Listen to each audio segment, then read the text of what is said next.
I'm Bishop W. Earl Bledsoe, resident bishop of the New Mexico Annual Conference, and we're doing a new thing this year. We're trying to connect with the local church and really the person in the pew. And today I want to talk about our shared ministries.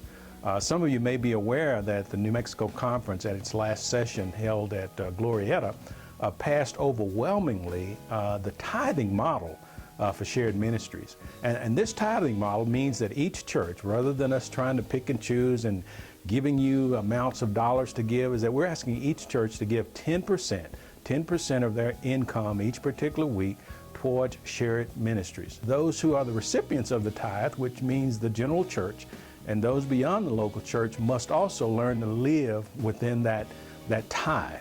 And I have to confess to you that most annual conferences, sometimes they need 14, 15, 16, sometimes even 28% of churches' income to be able to just exist. But we believe that if we ask families and individuals to be able to tithe and that churches begin to tithe, that we have to begin to live within the tithe and within the means. And we think in that case, everyone is enabled to be able to accomplish the goals and the purpose for which God had placed us here on earth. We're headed to the Holy Land in January, and you'll find that we'll be traveling to two bodies of water. One is the Sea of Galilee, and one is called the Dead Sea. And the difference between those two bodies of water is that the Sea of Galilee, not only does it receive those fresh waters that come in from the mountains and comes down off of that mountain, but it also gives out and waters the fertile valley in the Jordan area. But you'll find that in the Dead Sea, it only receives. It just receives. It takes in, but it never gives out. And whenever we get to the impression that we just take in and we never give out, we find ourselves becoming stagnant. We also find ourselves wanting more, and as a result, things get stagnant, decline, and dead. And if you've ever been to the Dead Sea, you notice that nothing lives in the Dead Sea. It just stays there. Years ago, when I was a young pastor on staff at Bear Creek United Methodist Church, the superintendent came and preached a message that morning.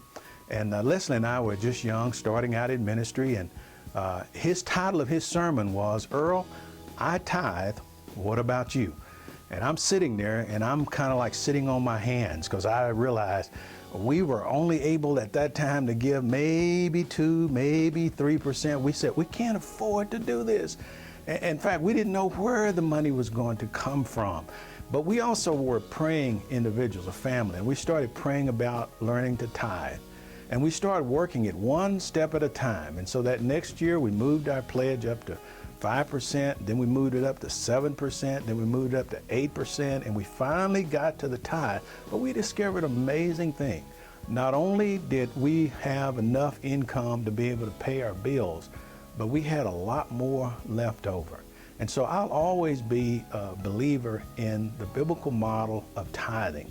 And so we asked our congregations to be able to do that as well. Now you might ask, well, where does that tithe go to?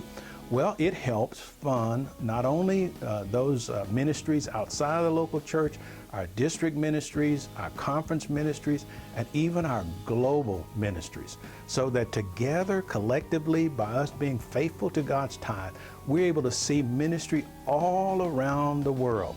Now, we just got back, our team just got back from Southern Congo. And in Southern Congo, we got to see firsthand the results of World Service dollars and the giving and support of missionaries, of what that does there.